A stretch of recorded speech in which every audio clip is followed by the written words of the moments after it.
বছর পদার্পণ করল।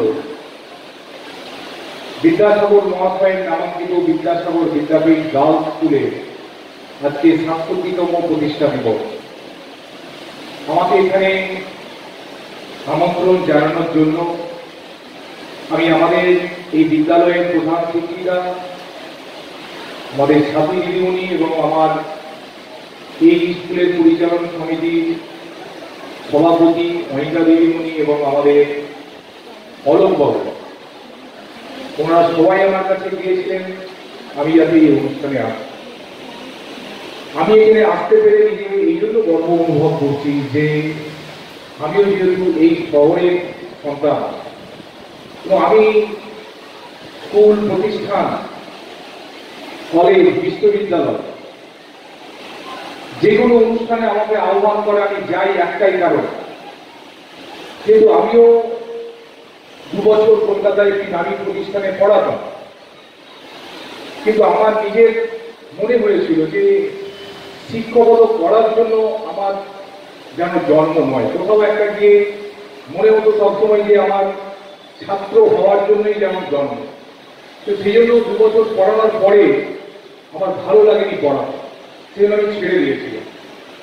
আমি চেষ্টা করি যেখানে যাই সেখানে গিয়ে ছাত্রছাত্রী হোক, অভিভাবক অভিভাবিকা হোক, শিক্ষক শিক্ষিকা হোক, তাদের কাছ থেকে কিছু যদি তাদের ভিতরে যে উপলব্ধি আছে, তাদের যে উদ্ভাবনী শক্তি আছে, তাদের যে ক্রিয়েটিভিটিটা আছে, তার যদি কিছু আমি অংশ পেতে পারি। সেই জন্য আমাকে যেখানেই যাবে, কলকাতা বিশ্ববিদ্যালয়ে যেখানে আমি ম্যানেজমেন্ট করতাম সেখানেও আমাকে এখনো লাগলে আমি সেখানে বিভিন্ন সেমিনারে আমি যাই, যার এই একটাই কারণ কিছু শিক্ষা লাভ করতাম। তো আমাদের পণ্ডিত ঈশ্বরচন্দ্র বিদ্যাসাগর মহাশয়ের নামাঙ্কিত এই বিশ্ববিদ্যালয়, এই বিদ্যালয়ে তার যে লক্ষ্য ছিল স্বাধীনতার ৭৮তম বর্ষ আমরা পেরিয়ে এবারে ৭৯তম বর্ষে আমরা পদার্পণ করব। তার যে চিন্তা ভাবনা ছিল যে নারী শক্তি সামনের সারিতে এগিয়ে আসুক, তার জন্য তিনি বাল্য বিবাহ প্রথা বন্ধ করার লড়াই করেছিলেন, বহু বিবাহ প্রথা বন্ধ করার লড়াই করেছিলেন।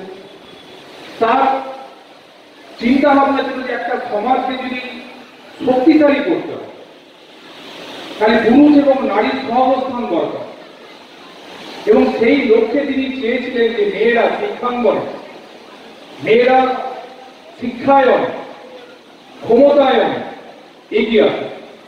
কিন্তু দুঃখের বিষয় এটাই, ভারতবর্ষের ৭৮তম স্বাধীনতা দিবসের পরেও আমরা বিভিন্ন সময়তে বিভিন্ন নেতা বা নেত্রী, বিভিন্ন যারা সরকারি জায়গায় থাকেন বা যারা রাজনৈতিক দলরা আছেন, তারা নির্বাচনের সময় এই প্রতিশ্রুতিগুলো রাখেন, কিন্তু বাস্তব রূপায়ণের ক্ষেত্রে তাদের ভূমিকা আমরা খুব একটা খুঁজে পাই না। এই জায়গায় দাঁড়িয়ে বর্তমানে আমাদের এই বাংলার যিনি মুখ্যমন্ত্রী আছেন, শিক্ষাঙ্গনের ক্ষেত্রে মেয়েরা যাতে শক্তিশালী হয়, ইতিমধ্যে তার ফলাফল আমরা আস্তে আস্তে পেতে শুরু করেছি।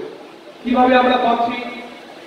আজকে এই মেদিনীপুর শহরে বিদ্যাসাগরের নামাঙ্কিত বিশ্ববিদ্যালয়, আপনারা শুনলে খুশি হবেন, আমি যখন বিদ্যাসাগর বিশ্ববিদ্যালয়ে পড়তাম তখন ১০০ জনের মধ্যে ৬০ জন হচ্ছে যে ছাত্র ছিল, ৪০ জন ছাত্রী।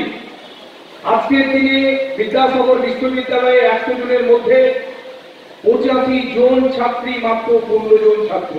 আবার এই মেদিনীপুর শহরে বিদ্যাসাগর টিচার্স ট্রেনিং কলেজ, সেখানে আজকে ১০০ জনের মধ্যে ৭৪ জন ছাত্রী, ২৬ জন ছাত্র।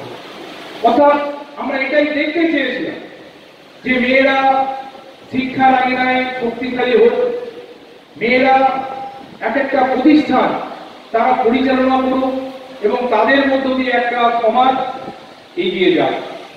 কিন্তু সমস্যাও রয়ে গেছে। কোথায় সমস্যা রয়ে গেছে? আমরা নাকি এখন অনেক উন্নত হয়েছে, আমাদের চিন্তাধারা নাকি অনেক উন্নত হয়েছে, আমাদের সমাজ ব্যবস্থা নাকি অনেক উন্নত হয়েছে। সেই উন্নত সমাজ ব্যবস্থার ফল কি?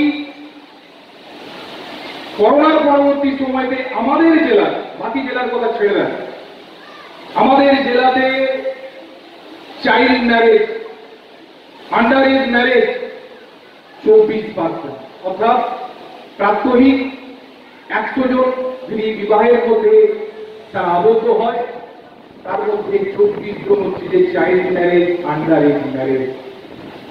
গত 4-5 বছর ধরে আমরা বিভিন্ন জায়গায় ক্যাম্প করে করে এটাকে এখন 16% এনেছি, কিন্তু কোথাও গিয়ে মনে হচ্ছে না যে আমাদের এই উন্নত সমাজ ব্যবস্থাকে আমরা চেয়েছিলাম, যেখানে অভিভাবক অভিভাবিকারা এত কষ্ট করে যন্ত্রণা সবকিছু বয়ে ছেলে মেয়েদেরকে প্রতিষ্ঠানে পাঠাচ্ছে, সেখানে ছোট ছোট ছেলে মেয়েদের হাতে অল্প বয়সে তাদের মাইনাকার কারণে পাশের বাড়ির বন্ধুর একটা বড় মোবাইল আছে, বাড়িতে বাবার হাতে ছোট মোবাইল দিয়ে বলছে বাবা আমাকে বড় মোবাইল কিনে দিতে হবে, নাহলে আমি স্কুলে যাবো না, আমার বান্ধবীরও বড় মোবাইল আছে।